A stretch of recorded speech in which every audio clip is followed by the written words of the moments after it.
Hello दोस्तों, इस video में सामान्य अध्ययन प्रैक्टिस सेट पेपर देखने वाले हैं। यह वीडियो बीपीएससी टी 4.0 के लिए अत्यंत आवश्यक है, तो आप लोग लास्ट तक जरूर बने रहिएगा। तो चलिए शुरू करते हैं। ये फर्स्ट है, अतः इसको सॉल्व करना है। ठीक है, तो यहाँ पे जो है 3 की पावर m², ठीक है, भागा 3 टू दी पावर 2m, इसके होल पावर 1/m बराबर क्या हो जाएगा, वो 81। ठीक है, अब देखिए यहाँ पे जो है आधार जो है, यहाँ पे देखिए आधार सेम है तो पावर क्या होगा, यहाँ पे बेस सेम है और भाग में पावर घट जाएगा।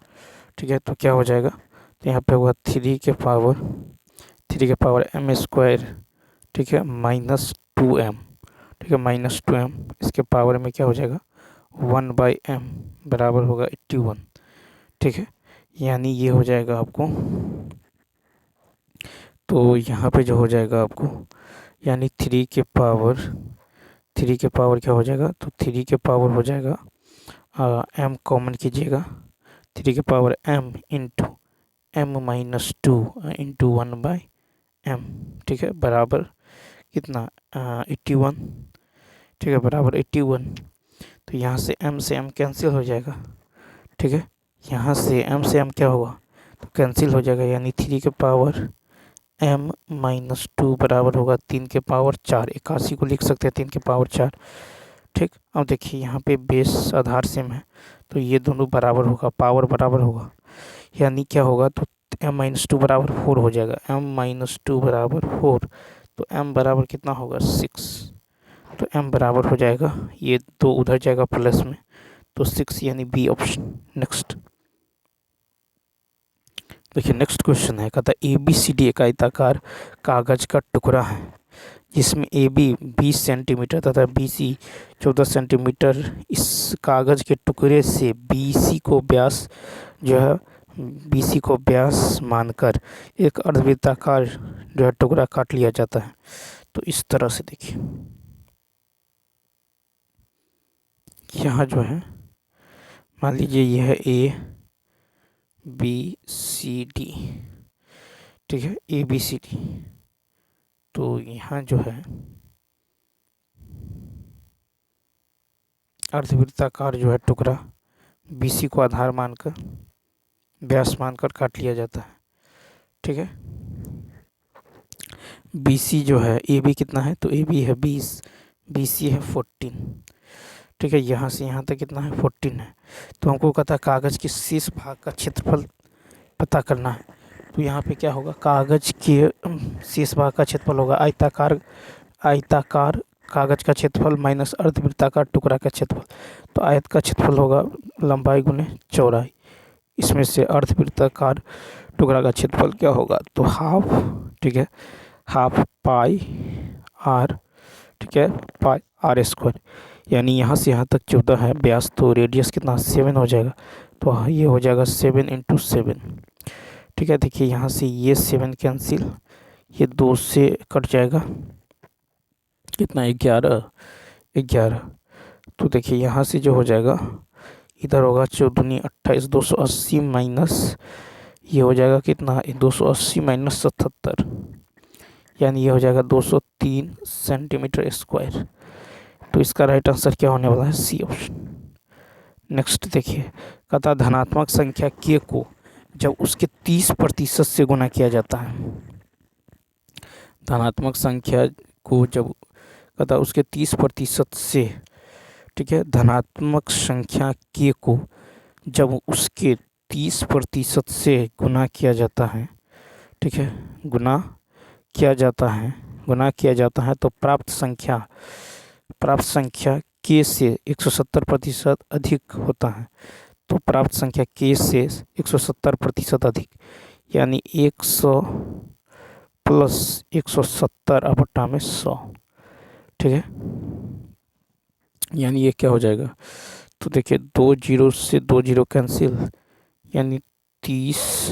ठीक है, तो यहाँ से 1 k से 1 कैंसिल, तो 30 के बराबर हो जाएगा 270, यानी ये 0 से 0, तो k का मान कितना निकल गया 9। तो यहाँ से कह रहा है k का मान 9, यानी इसका राइट ऑप्शन क्या होने वाला है, तो ई ऑप्शन। नेक्स्ट कहता धारा की चाल 3 किलोमीटर पर आवर और शांत जल में एक आदमी के तैरने की चाल 5 किलोमीटर प्रति घंटा है। धारा प्रवाह की दिशा में 26 किलोमीटर। तो देखिए धारा प्रवाह की दिशा में यदि जाएगा, धारा की दिशा में, तो चाल क्या होगा, जुट जाएगा। ठीक है, तो 3 + 5 कितना हो जाएगा, 8 हो जाएगा।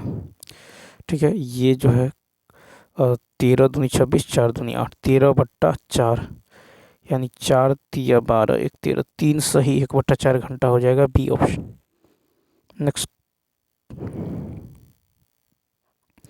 कहता है कि एक जार में 24 कंचे हैं।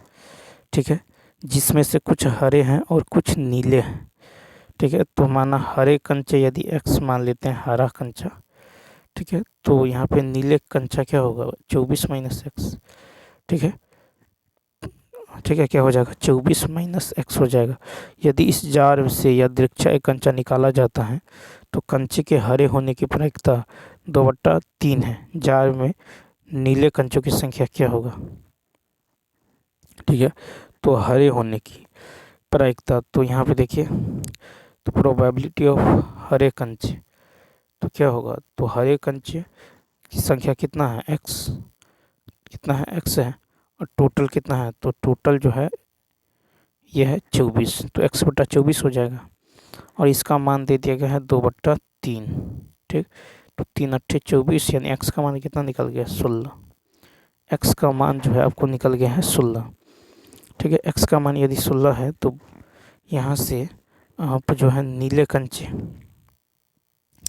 तो नीले कंचे की संख्या क्या होगा, 24 - 16 यानी कितना हो जाएगा, 8 हो जाएगा। 24 - 16 यानी 8, यानी सी ऑप्शन। नेक्स्ट क्वेश्चन देखिए, कहता प्रथम 10 समप्राकृत संख्याओं का जो है, प्रथम 10 समप्राकृत संख्याओं का माध्य।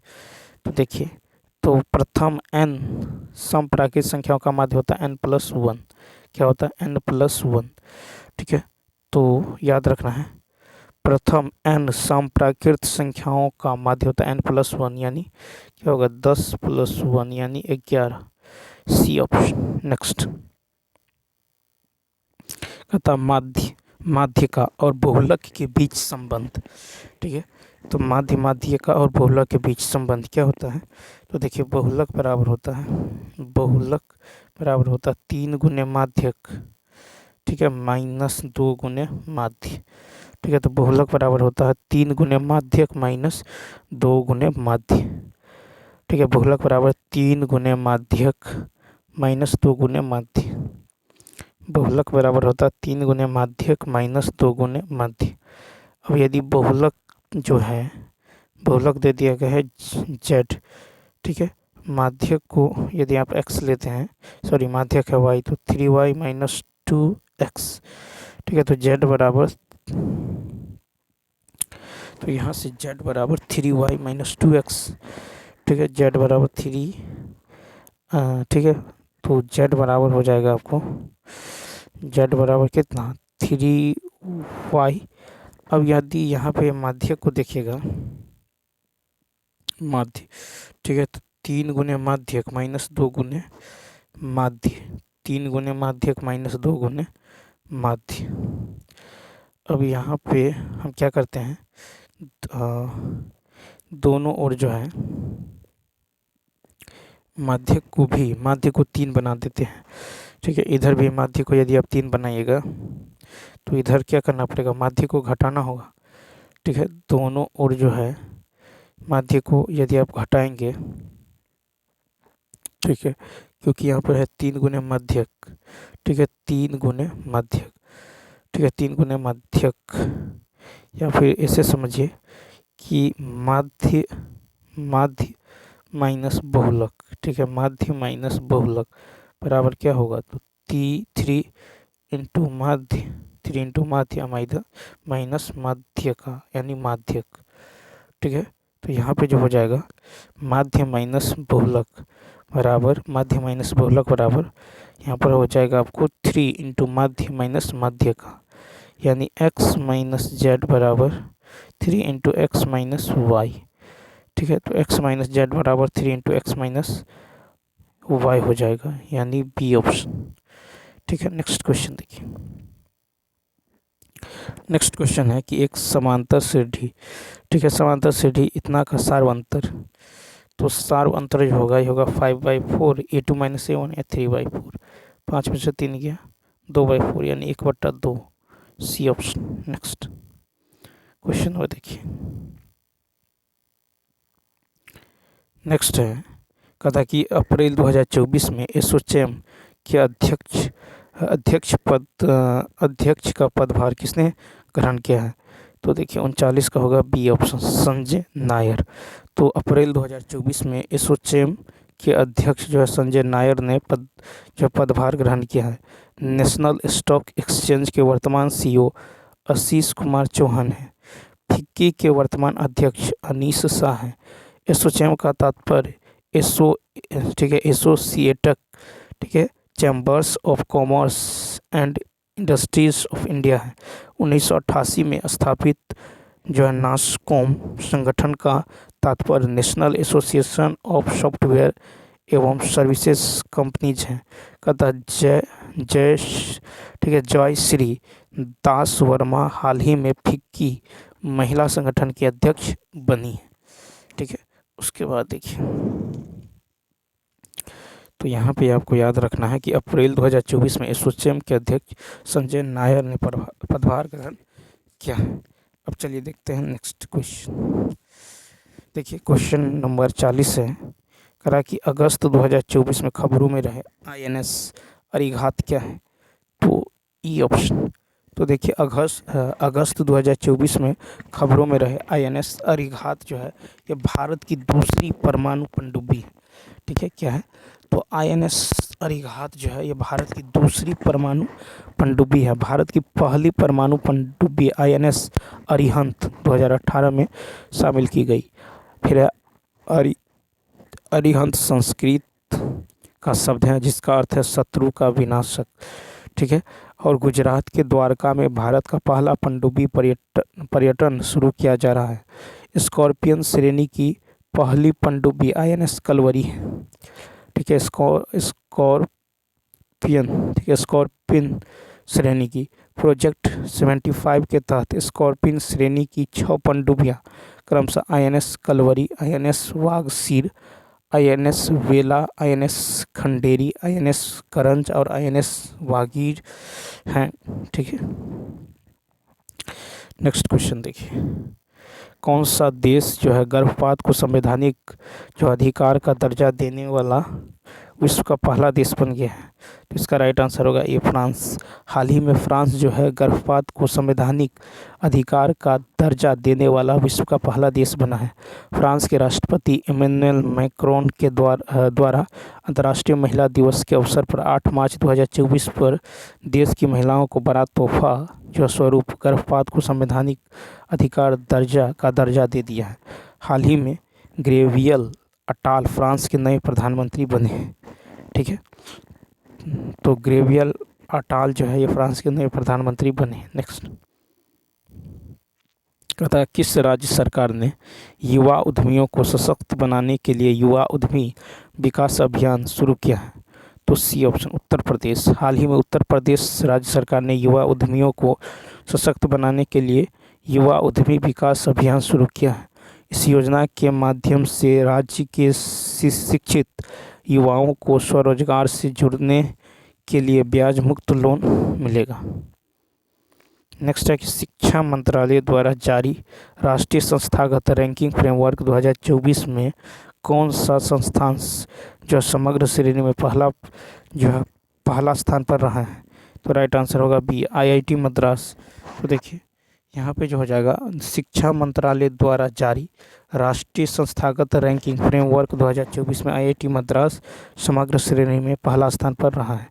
इस रैंकिंग में IIT मद्रास ने लगातार छठे वर्ष यानी 2019 से 2024 तक जो समग्र श्रेणी में अपना पहला स्थान बरकरार रखा है। ठीक है, इसमें भारतीय, देखिए इसमें जो हो जाएगा इसमें भारतीय विज्ञान संस्थान बेंगलुरु विश्वविद्यालयों की श्रेणी में शीर्ष स्थान पर है। तथा भारतीय प्रबंधन संस्थान अहमदाबाद ने जो मैनेजमेंट, ठीक है, विषय में शीर्ष स्थान हासिल किया है। अखिल भारतीय आयुर्विज्ञान संस्थान नई दिल्ली लगातार 7वें वर्ष यानी 2018 से 2024 तक चिकित्सा में शीर्ष स्थान पर रहा है। National law school of India university Bengaluru ने जो है कानून में अपना पहला स्थान बरकरार रखा है। फिर है कि IIT गांधीनगर ने नर्मदा नदी और उसके आसपास के क्षेत्रों का अध्ययन करने के लिए नर्मदा नदी बेसिन प्रबंधन केंद्र, ठीक है, की जो है शुरुआत की है। उसके बाद IIT दिल्ली के द्वारा भारत के लिए पहला हाई रेजोल्यूशन वाला जो है भूस्खलन संवेदनशील मानचित्र तैयार किया है। नेक्स्ट, भारत में आयोजित 71वां मिस वर्ल्ड 2024 का खिताब जीतने वाली क्रिस्टीना, ठीक है, प्लिस्कोवा किस देश की है? सी ऑप्शन, चेक गणराज्य की। तो भारत में आयोजित 71वां मिस वर्ल्ड 2024 का खिताब जीतने वाली क्रिस्टीना प्लिस्कोवा जो है चेक गणराज्य देश की है। फिर है कि फिल्मकार करण जौहर और फिलीपींस की मिस वर्ल्ड विजेता जो है मेगन यंग द्वारा 71वां मिस वर्ल्ड 2024 को जो होस्ट किया गया था। मिस वर्ल्ड जीतने वाली पहली भारतीय रीता फारिया 1966 में बनी है। रीता फारिया जो है ऐश्वर्या राय, ठीक है, डायना हेडेन, युक्ता मुखी, प्रियंका चोपड़ा और मानुषी छिल्लर प्रमुख भारतीय मिस वर्ल्ड विजेता रही हैं। 1951 में मिस वर्ल्ड प्रतियोगिता की स्थापना एरिक मार्ले द्वारा किया गया था। ठीक है, तो यहाँ पे है भारत में आयोजित 71वां मिस वर्ल्ड, ठीक है, 2024 का खिताब जीतने वाली जो है, यहाँ पे देखिए, तो यहाँ पे जो है कहता भारत में आयोजित 71वां मिस वर्ल्ड 2024 का खिताब जीतने वाली क्रिस्टीना प्लिस्कोवा किस देश की है? तो ये चेक गणराज्य की है। ठीक है, क्या है? चेक गणराज्य की। उसके बाद देखिए क्वेश्चन नंबर नेक्स्ट, कहता भारत की पहली महिला राष्ट्रीय रेसिंग चैंपियनशिप कौन बनी है? तो सी ऑप्शन, डायना पंडोले। तो भारत की पहली महिला राष्ट्रीय रेसिंग चैंपियन डायना जो है पंडोले बनी है। डायना पंडोले 2024 के Indian national car racing championship में यह खिताब जीती हैं, जिससे वे इस उपलब्धि को हासिल करने वाली पहली भारतीय महिला बन गई हैं। नेक्स्ट क्वेश्चन देखिए,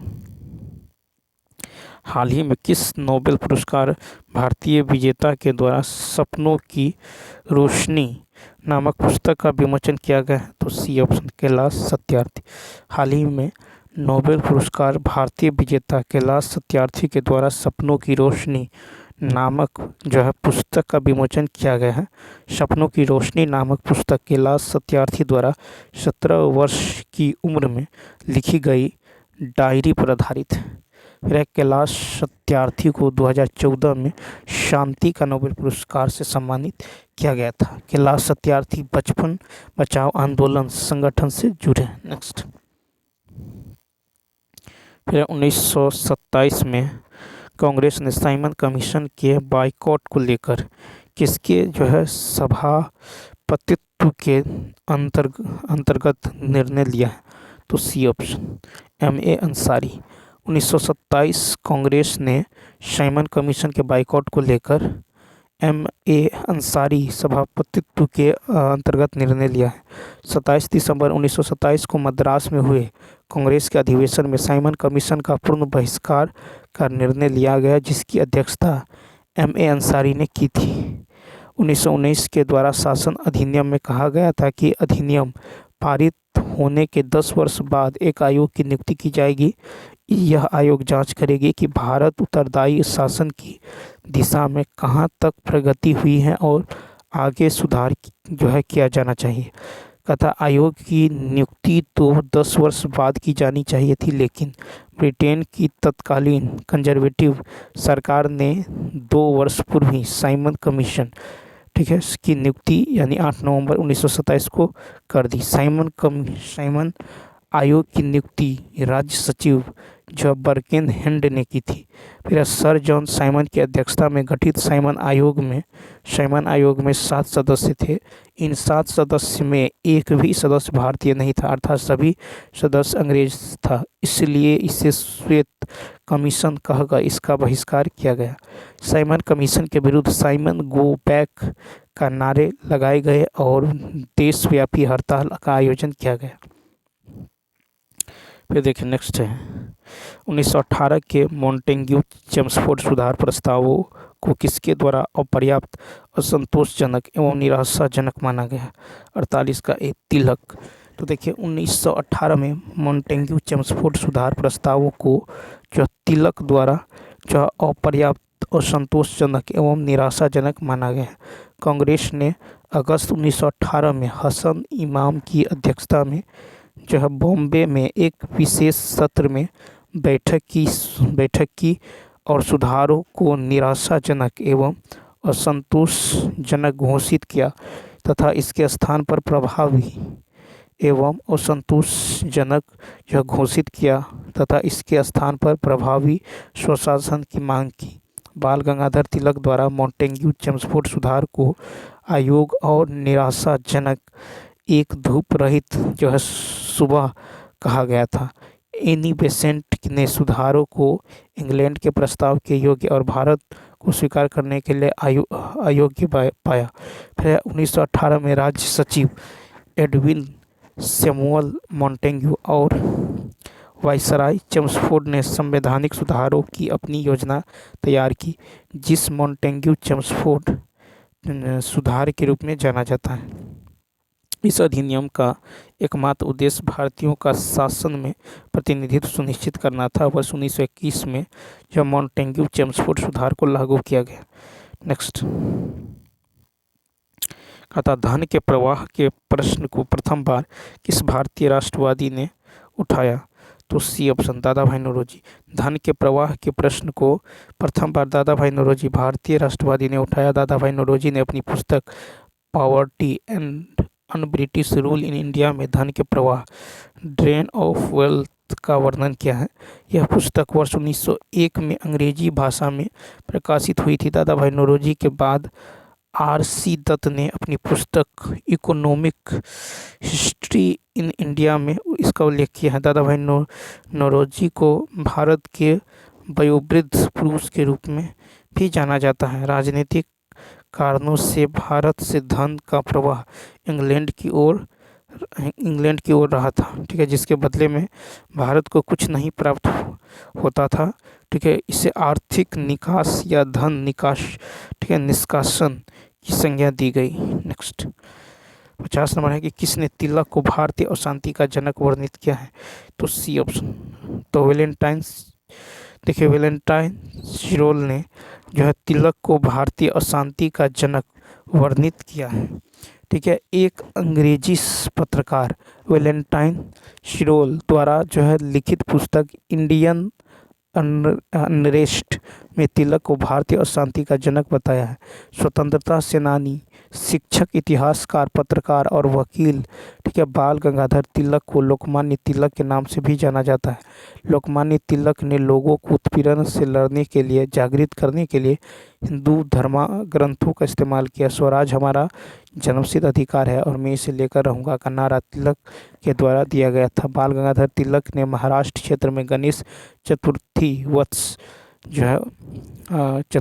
उत्सव 1893 ईस्वी से और सम्राट छत्रपति शिवाजी की जयंती 1895 ईस्वी को लोकप्रिय बनाया। वर्ष 1980 में बीजी तिलक भारतीय राष्ट्रीय कांग्रेस में शामिल हुए। 1890 में बीजी तिलक जो भारतीय राष्ट्रीय कांग्रेस में शामिल हुए। बाल गंगाधर द्वारा लिखी गई जो है पुस्तकें गीता रहस्य और Arctic home of the Vedas, ठीक है। 1 अगस्त 1920 को बाल गंगाधर तिलक की मृत्यु हो गई। नेक्स्ट क्वेश्चन देखिए, कहता है कि भारतीय नागरिक सेवा से एवं कब सेवानिवृत्त हुए। बी ऑप्शन 1882 में। भारतीय नागरिक सेवा से एवं वर्ष 1882 में सेवानिवृत्त हुए हैं। एओ ह्यूम का जन्म जो है 4 जून 1829 को इंग्लैंड में हुआ था। फिर अपने अंग्रेजी शासन की प्रतिष्ठिता, ठीक है, बंगाल सिविल सेवा में चयनित होकर 1849 में अधिकारी बनकर सर्वप्रथम जो उत्तर प्रांत के जनपद इटावा में आए। फिर है वर्ष 1856 में इटावा के कलेक्टर के रूप में एओ ह्यूम की तैनाती अंग्रेज सरकार की ओर से की गई। एओ ह्यूम ने 1883 में भारत के प्रमुख नेताओं से संपर्क स्थापित किया और इसी वर्ष अखिल भारतीय कॉन्फ्रेंस का आयोजन किया। 1884 में एओ ह्यूम के प्रयत्नों के साथ एक संस्था इंडियन नेशनल यूनियन की स्थापना हुई। इस यूनियन ने पूना में 1885 में राष्ट्र के विभिन्न प्रतिनिधियों का सम्मेलन आयोजित करने का निर्णय लिया गया था, लेकिन सम्मेलन बॉम्बे में हुआ और इस कार्य का उत्तरदायित्व एओ ह्यूम को सौंपा गया। सम्मेलन में भारत के सभी प्रमुख शहरों के प्रतिनिधियों ने भाग लिया। यही सर्वप्रथम अखिल भारतीय कांग्रेस का गठन किया गया। नेक्स्ट क्वेश्चन देखिए, 1857 की क्रांति, कंपनी के शासन के विरुद्ध हिंदू मुस्लिम षड्यंत्र, यह किसने लिखा है? तो सी ऑप्शन, जेम्स आउट्रम। तो 1857 की क्रांति, कंपनी के शासन के विरुद्ध हिंदू मुस्लिम षड्यंत्र था, यह जो है जेम्स आउट्रम ने लिखा है। फिर है चार्ल्स जॉन कैनिंग, 1857 के भारतीय विद्रोह के दौरान भारत का गवर्नर जनरल था, ठीक है। चार्ल्स जॉन कैनिंग 1857 के विद्रोह का प्रमुख राजनीतिक कारण अंग्रेजों की जो विस्तारवादी नीति और व्यपगत का सिद्धांत था। 1857 का विद्रोह भारतीय विद्रोह और स्वतंत्रता का पहला युद्ध था। यह कथन विनायक दामोदर सावरकर द्वारा किया गया था। सन 1857 का विद्रोह सिपाही विद्रोह नहीं अपितु स्वतंत्रता प्राप्ति के निर्मित भारतीय जनता का संगठित संग्राम था। जवाहरलाल नेहरू। फिर है कि 1857 के विद्रोह में राष्ट्रीयता की भावना का अभाव था और यह सैनिक विद्रोह से बढ़कर कुछ नहीं था। फिर है कि आरसी मजूमदार का कथन है 1857 का विद्रोह प्रशासन और खामियों से उपजा राष्ट्रीय विद्रोह था। ये बेंजामिन डिज़रेली का कथन है। नेक्स्ट है कि अखिल भारतीय ग्रामीण उद्योग संघ को किसकी पहल पर स्थापित जो है किया गया? तो सी ऑप्शन, महात्मा गांधी। अखिल भारतीय ग्रामीण उद्योग संघ को महात्मा गांधी की पहल पर स्थापित किया गया। फिर है कि अंग्रेज गांधी जी ने अखिल भारतीय ग्रामोद्योग संघ की स्थापना 1934 को जो महिला आश्रम वर्धा में की थी। फिर है कि बापू की इच्छानुसार इस आंदोलन का नेतृत्व करने के लिए कांग्रेस द्वारा स्थायित्व की अर्थव्यवस्था के सिद्धांत के लिए प्रख्यात डॉक्टर जोसेफ जो कॉर्नलियस कुमारप्पा का चयन किया गया। 1936 में गांधी जी ने वर्धा हाट का भी शुभारंभ किया ताकि जो ग्रामोद्योग उत्पादों के उत्पादकों को बाजार मिल सके। ठीक है। फिर ग्रामीण उद्योग गैर कृषि गतिविधियों से संबंधित होती हैं। ये ग्रामीण जो है संसाधनों पर निर्भर होते हैं। इन उद्योगों को जो है लोकप्रिय रूप से लघु उद्योग, ग्रामोद्योग या दस्तकारी उद्योग भी कहा जाता है। नेक्स्ट, 1947 में भारत में कितने विश्वविद्यालय थे? C option 20। तो देखिए 1947 में भारत में 20 जो है विश्वविद्यालय थे। जब 1947 में भारत की आज़ादी मिली तो देश में 20 जो है विश्वविद्यालयों और 496 कॉलेज में कुल जो है 2,41,369 छात्र पंजीकृत थे। आज़ादी के तुरंत बाद 1948 में डॉक्टर एस राधाकृष्णन की अध्यक्षता में भारतीय विश्वविद्यालय शिक्षा पर रिपोर्ट प्रस्तुत करने के लिए और सुधारों और विस्तारों के संबंध में सुझाव देने के लिए जो कि वर्तमान एवं भविष्य की ज़रूरतों और देश की आकांक्षाओं के अनुरूप जो है वांछनीय हो सकते हैं, विश्वविद्यालय जो है शिक्षा आयोग की स्थापना की गई। आज़ादी के बाद के वर्षों में उच्च शिक्षा क्षेत्र की संस्थागत जो है क्षमता में अत्यधिक वृद्धि हुई। विश्वविद्यालयों की संख्या वर्ष 1950 तक 20 जो है 20 जो है विश्वविद्यालयों की तुलना में बढ़कर 2018 में 850 हो गई। विश्वविद्यालय अनुदान आयोग यानी यूजीसी 28 दिसंबर 1953 को अस्तित्व में आया और विश्वविद्यालय शिक्षा के शीर्ष जो है संस्थान के लिए अनुसंधान के जो है समन्वय, निर्धारण और रखरखाव के लिए 1956 में संसद के एक अधिनियम फिर है यह भारत सरकार का एक जो है सांविधिक संगठन बन गया। नेक्स्ट फिर कहता है कि अर्ध शुष्क जलवायु परिस्थितियों और जो उत्कृष्ट मिट्टी में उगाई जाने वाली फसल जो खाद्य फसल के साथ साथ चारे की फसल भी है, क्या है? तो 55 का सी मक्का। तो अर्ध शुष्क जलवायु जो है परिस्थितियों और उत्कृष्ट मिट्टी में उगाई जाने वाली वह फसल जो खाद्य फसलों के साथ साथ चारे की फसल भी है, वह फसल मक्का है। मक्का एक प्रमुख खाद्य फसल है जो मोटे अनाजों की श्रेणी में आता है। मक्का खरीफ ऋतु की फसल है। यह कार्बोहाइड्रेट का जो है बहुत अच्छा स्रोत है। मक्का रबी फसल में भी बोई जाती है। मक्का जो है रबी फसल में बोई जाती है। ज्वार बाजरा भी खरीफ फसल है। ज्वार बाजरा ये क्या है? खरीफ।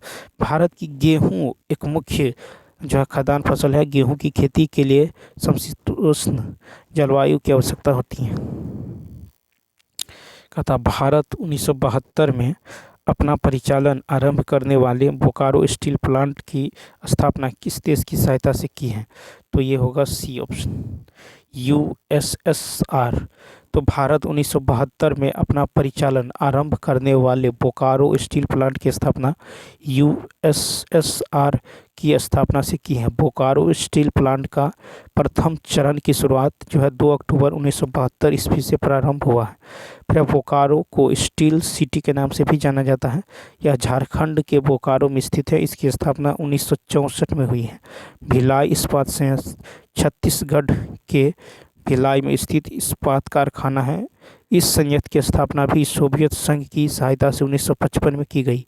राउरकेला स्टील प्लांट जर्मनी के सहयोग से और दुर्गापुर स्टील प्लांट की स्थापना ब्रिटेन की जो सहायता से की गई है। भारत का प्रथम एकीकृत steel plant Rourkela steel plant है।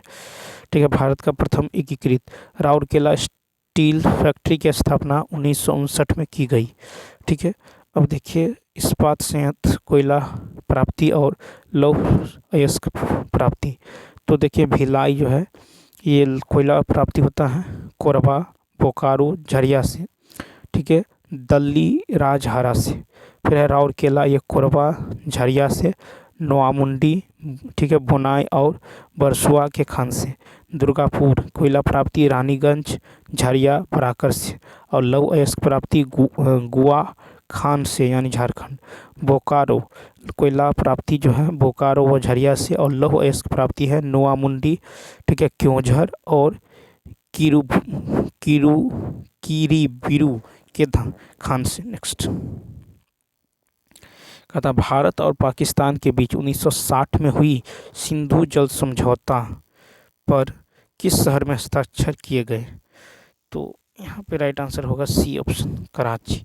तो भारत और पाकिस्तान के बीच 1960 में हुई सिंधु जल संधि पर कराची शहर में हस्ताक्षर किया गया।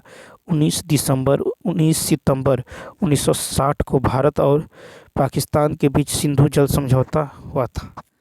इस संधि पर भारत के तत्कालीन प्रधानमंत्री जो है जवाहरलाल नेहरू और पाकिस्तान के तत्कालीन जो राष्ट्रपति अयूब खान ने हस्ताक्षर किए थे।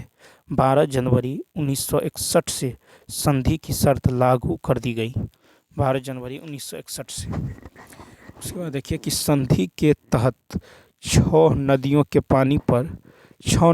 पानी का बंटवारा तय हुआ जो भारत से पाकिस्तान जाती हैं। 3 पूर्व नदियां रावी, ब्यास और सतलज के पानी पर भारत को जो है पूर्ण अधिकार दिया गया। तीनों पश्चिमी नदियां झेलम, चिनाब, सिंधु के पानी के बहाव को का प्रयोग जो है करने का अधिकार पाकिस्तान को देना तय हुआ। लेकिन बिजली, कृषि आदि कार्यों में इन नदियों के पानी का सीमित प्रयोग भारत कर सकता है। फिर है कि भारत में किस पहाड़ी को ब्लू माउंटेन के रूप में जाना जाता है? ए ऑप्शन नीलगिरी की पहाड़ी। तो भारत में नीलगिरी की पहाड़ियों को ब्लू माउंटेन के रूप में जाना जाता है। नीलगिरी भारत के पश्चिमी घाट की एक पर्वतमाला है। यह भारत के राज्य तमिलनाडु का एक पर्यटक स्थल है। नीलगिरी पहाड़ियों की सर्वोच्च चोटी दोदाबेटा 2637 मीटर है। नीलगिरी पर्वत श्रृंखला का कुछ हिस्सा तमिलनाडु, कर्नाटक और केरल में भी है। नीलगिरी की पहाड़ियाँ जो पूर्वी घाट और पश्चिमी घाट का मिलान बिंदु है। नेक्स्ट है कि खाली स्थान में स्थित चैलेंजर द्वीप को पृथ्वी पर ज्ञात सबसे गहरा बिंदु माना जाता है। B option. तो मरियाना खाड़ी। तो देखिए मरियाना खाड़ी में स्थित जो है चैलेंजर द्वीप को जो पृथ्वी पर ज्ञात सबसे गहरा बिंदु माना जाता है। मरियाना गर्त प्रशांत महासागर में स्थित है। मरियाना गर्त की गहराई 11,022 मीटर है। ठीक है। प्यूर्टोरिको गर्त उत्तरी अटलांटिक महासागर में मौजूद है, जिसकी गहराई 8,605 मीटर है। जावा या सुंडा गर्त हिंद महासागर में है, जिसकी गहराई 8,152 मीटर है। टोंगा गर्त दक्षिणी प्रशांत महासागर में स्थित है, जिसकी गहराई 9,000 मीटर है। नेक्स्ट कहता भारत में सीमा सड़क संगठन बॉर्डर रोड ऑर्गेनाइजेशन की स्थापना कब की गई? 60 का देखिए ए ऑप्शन मई 1960 में। भारत में सीमा सड़क, ठीक है, भारत में सीमा सड़क संगठन की स्थापना 7 मई 1960 में की गई थी। BRO सीमावर्ती सड़क, पुल एवं सुरंग निर्माण का नोडल संस्था संगठन है। 7 मई को सीमा सड़क संगठन स्थापना दिवस मनाया जाता है। इंडियन रोड कांग्रेस, ठीक है, की स्थापना 1934 में की गई। फिर इंडियन रोड कांग्रेस का गठन जो मॉडर्न जैकर कमेटी की अनुशंसा पर किया गया। नागपुर रोड प्लान ये 1943 से 1963 तक रहा। बम्बई रोड प्लान 1961 से 1981। लखनऊ रोड प्लान 1981 से 2001। नेक्स्ट कहता भारतीय मानक समय IST और ग्रीनविच जो है मध्य समय यानी GMT से खाली स्थान आगे 61 का C 5 घंटे 30 मिनट। भारतीय मानक समय IST ग्रीनविच मध्य समय GMT से 5 घंटे 30 मिनट आगे है। 180 डिग्री देशांतर को अंतर्राष्ट्रीय तिथि रेखा कहा गया है, जिससे पूर्व की ओर बढ़ने पर अवधि बढ़ती है और पश्चिम जाने पर समय घटती है। ठीक है। 180 डिग्री देशांतर को अंतर्राष्ट्रीय तिथि रेखा कहा गया है, जिससे पूर्व की ओर बढ़ने पर अवधि बढ़ती है और पश्चिम की ओर जाने पर समय घटती है। 2 देशांतरों के बीच 4 मिनट का अंतर होता है। 2 देशांतरों के बीच 4 मिनट का अंतर होता है। भारत का मानक समय पूर्वी देशांतर के 82.5 डिग्री पर है। ठीक है। मानक समय पूर्वी देशांतर के 82.5 डिग्री पर है। भारत का समय GMT से 82.5 डिग्री इंटू 4 यानी 330 मिनट है। 330 मिनट यानी 5 से 1/2 घंटा। अतः भारत का मानक समय 5.5 घंटा आगे है। ग्रीनविच रेखा से किसी स्थान की कोणात्मक दूरी को उस स्थान का देशांतर कहते हैं। 2 देशांतरों के बीच की अधिकतम दूरी 111.32 किलोमीटर होती है। 2 देशांतरों के बीच की अधिकतम दूरी 111.32 किलोमीटर होती है। 2 देशांतर रेखाओं के बीच की दूरी गोरे नाम से जाना जाता है। ठीक है। विश्व को 24 टाइम जोन में बांटा गया। प्रत्येक जोन को 15 देशांतर में बांटा गया, अर्थात 1 घंटा का अंतर है। नेक्स्ट देखिए 2011 की जनगणना के अनुसार भारत में महिला साक्षरता का प्रतिशत कितना था? तो बी ऑप्शन 65.46%। तो 2011 की जनगणना के अनुसार भारत में साक्षरता का प्रतिशत जो है 65.46, ठीक है। 2011 में पुरुष साक्षरता दर भारत में 82.14%। ठीक है। 2011 में साक्षरता दर भारत में 74.04%। ठीक है। 74.04%। तो 2011 में भारत 2011 में साक्षरता दर भारत में 74.04%। 2011 में पुरुष साक्षरता दर भारत में है 82.14%। 2011 में जो है महिला साक्षरता दर भारत में 65.46%। 2011 में सर्वाधिक साक्षरता दर केरल राज्य का है 93.91%। फिर है 2011 की जनगणना के अनुसार सर्वाधिक जो है साक्षरता वाला जो है केंद्र शासित प्रदेश लक्षद्वीप है 91.8%। सर्वाधिक पुरुष साक्षरता वाला केंद्र शासित प्रदेश जो है ये है आपको 2011 की जनगणना के अनुसार लक्षद्वीप है 95.6। 2011 की जनगणना के अनुसार सर्वाधिक महिला साक्षरता वाला केंद्र शासित प्रदेश लक्षद्वीप 87.9। नेक्स्ट देखिए कहता है एक संग्रहालय में एक लड़का दर्पण के सामने खड़ा है और वह देखता है कि उसके प्रतिबिंब का सिर बड़ा है, ठीक है, शरीर साधारण है और पैर छोटे हैं। ऐसा इसलिए क्योंकि यह दर्पण 3 अलग अलग दर्पणों से मिलकर बना है जो ऊपर से नीचे इस प्रकार स्थित है। तो देखिए यहाँ पे राइट आंसर होगा सी, ऊपर से नीचे, ठीक है। तो अवतल, समतल, उत्तल। तो यहाँ पे देखिए एक संग्रहालय में एक लड़का दर्पण के सामने खड़ा है और वह देखता है कि उसके प्रतिबिंब का सिर जो है बड़ा है, ठीक है, शरीर साधारण है और पैर छोटे हैं। तो ऐसा इसलिए क्योंकि यह जो है दर्पण 3 अलग अलग दर्पणों से बना है जो क्रमशः अवतल, ठीक है, उसके बाद समतल, अवतल, समतल, अवतल, समतल तथा उत्तल दर्पण है। तो अवतल दर्पण द्वारा बना प्रतिबिंब आभासी वास्तविक वस्तु के बराबर, वस्तु से बड़ा तथा वस्तु से छोटा सभी बनता है। समतल दर्पण द्वारा सीधा, आभासी एवं वस्तु के बराबर आकार का दर्पण के पीछे उतनी ही दूरी पर प्रतिबिंब बनता है जितना सामने वस्तु होता है। उत्तल दर्पण द्वारा हमेशा वस्तु से छोटा तथा आभासी प्रतिबिंब बनता है। समतल जो है उत्तल एवं अवतल दर्पण की फोकस दूरी क्रमशः जो है समतल का अनंत, उत्तल का धनात्मक और अवतल का ऋणात्मक होता है। नेक्स्ट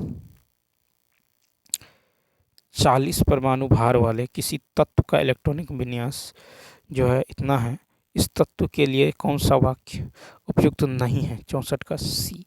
इसमें ऑक्साइड का सूत्र CO2 है।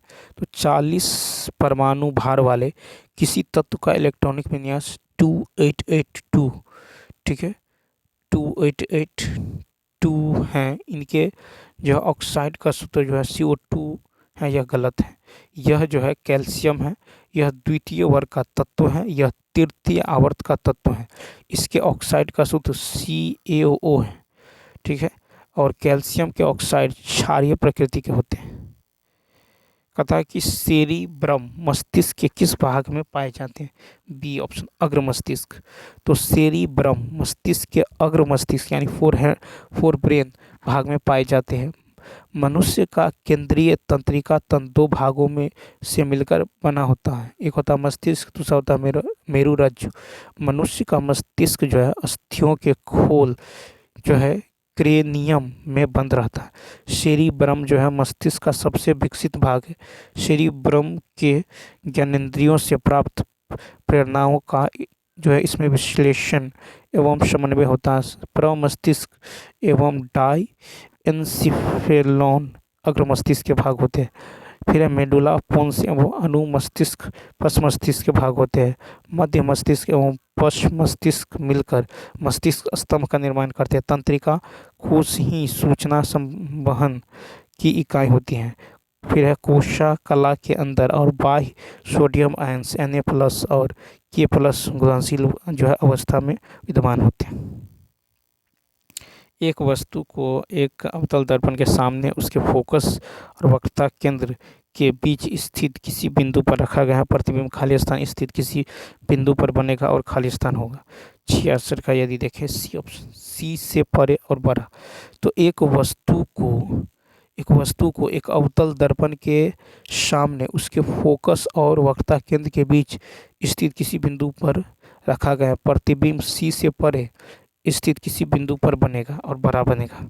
तो सी से परे और बड़ा, ठीक है। अब देखिए कि अवतल दर्पण में जब वस्तु वक्रता केंद्र तथा फोकस के मध्य स्थित हो तो प्रतिबिंब 2f तथा अनंत के मध्य बनता है।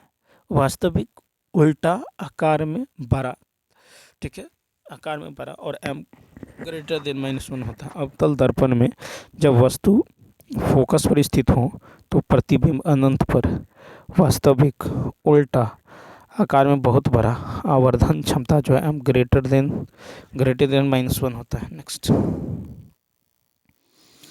नेक्स्ट है कि ZnO प्लस सी, ठीक है, Zn प्लस सी दी गई अभिक्रिया में कौन सा कथन गलत है? 67 का हो जाएगा सी ऑप्शन, यानी ZnO का जिंक में ऑक्सीकरण होता है, ठीक है। तो ZnO प्लस सी, Zn प्लस CO2 में ZnO जो है का जिंक में ऑक्सीकरण होता है, गलत है, ठीक है।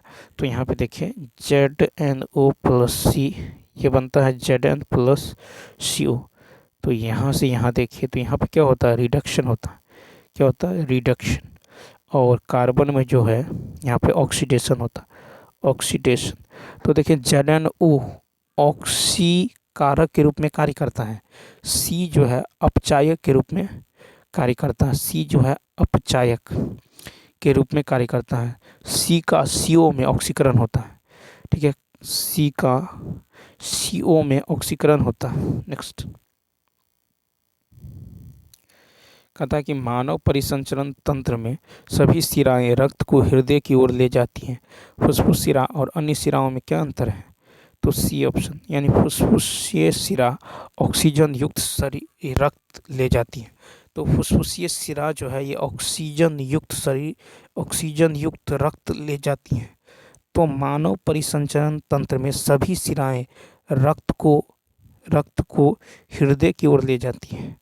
फुसफुसीय शिरा और अन्य शिराओं में अंतर है कि फुसफुसीय शिरा ऑक्सीजन युक्त रक्त ले जाता है। फुसफुसीय शिरा और जो है हृदय और फेफड़ों के बीच रक्त का परिवहन करता है, ठीक है। फुसफुसीय शिरा हृदय और फेफड़ों के बीच रक्त का परिवहन करता है। फुसफुसीय धमनी दाएं, ठीक है, दाएं वेंट्रिकल के दाएं वेंट्रिकल से फेफड़ों तक ऑक्सीजन रहित रक्त ले जाती है। रक्त जो है फेफड़ों में ऑक्सीजनित होता है, यहाँ जहाँ ऑक्सीजन के लिए कार्बन डाइऑक्साइड का आदान प्रदान होता है। रक्त हृदय के बाएं वेंट्रिकल से महाधमनी तथा धमनी के माध्यम से पूरे शरीर में प्रवाहित होता है। नेक्स्ट देखिए, कहता है निम्नलिखित में से कौन सा युग्म सुमेलित नहीं है? 69 का ए ऑप्शन, एंथ्रासाइट निम्न श्रेणी का कठोर कोयला, ठीक है। तो एंथ्रासाइट जो है निम्न श्रेणी का कठोर जो है कोयला, ये सुमेलित नहीं है।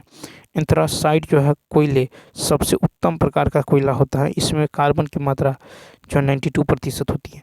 कोयला को कार्बन, आर्द्रता, वाष्पशील पदार्थ तथा राख की मात्रा के आधार पर 4 वर्गों एंथ्रासाइट, बिटुमिनस, लिग्नाइट तथा पीट में बांटा गया है। एंथ्रासाइट कोयला काला और चमकीला होता है, इसमें आर्द्रता बहुत कम होती है, इसे शीघ्रता से जो है जलाया नहीं जा सकता है। एंथ्रासाइट कोयला एक बार जलाने पर काफ़ी देर तक जलता रहता है और अत्यधिक ऊष्मा देता है तथा धुआं कम देता है। फिर बिटुमिनस कोयला में 40% से 80% तक कार्बन होता है, इसमें वाष्पशील पदार्थ सबसे अधिक होती हैं। बिटुमिनस कोयला मुलायम होता है, इसका रंग काला या गहरा भूरा होता है, इसमें कुछ नमी का अंश भी पाया जाता है। फिर लिग्नाइट कोयला का रंग भूरा होता है, इसलिए इसे भूरा कोयला भी कहा जाता है, इसमें 40 से 55% कार्बन होता है। लिग्नाइट कोयला में नमी अधिक पाई जाती है, इसमें जलते समय काफ़ी धुआं निकलता है तथा यह मुलायम होता है। पीट कोयला वनस्पति के मौलिक रूप का थोड़ा सा परिवर्तित रूप है, इसमें कार्बन की मात्रा 35 से 55% तक होता है। पीट कोयला में नमी की मात्रा बहुत अधिक होती है, यह लकड़ी की भांति जलता है तथा बहुत अधिक धुआं छोड़ता है, इसमें राख बहुत होती है। नेक्स्ट फिर है कि कागज के अपशिष्ट को कैसे कम किया जा सकता है? तो यहाँ पे देखिए ए ऑप्शन, तो पुनर्चक्रण द्वारा, पुनः उपयोग करके। तो कागज के अपशिष्ट को कम कर सकते हैं पुनर्चक्रण द्वारा, ठीक है, बाय रिसाइकलिंग और पुनः उपयोग द्वारा, बाय रीयूजिंग। कागज सेलुलोज के बने होते हैं। कागज जैव निम्नीकृत अपशिष्ट है, इसके संरक्षण की आवश्यकता है। सेल्यूलोज के ऑक्सीकरण के कारण ही कागज लंबे समय तक जो है पड़े रहने पर पीला हो जाता है। ठीक है, तो चलिए दोस्तों, इस वीडियो में इतना ही। यदि यह वीडियो अच्छा लगा हो तो लाइक शेयर सब्सक्राइब करना ना भूलें। Thanks for watching.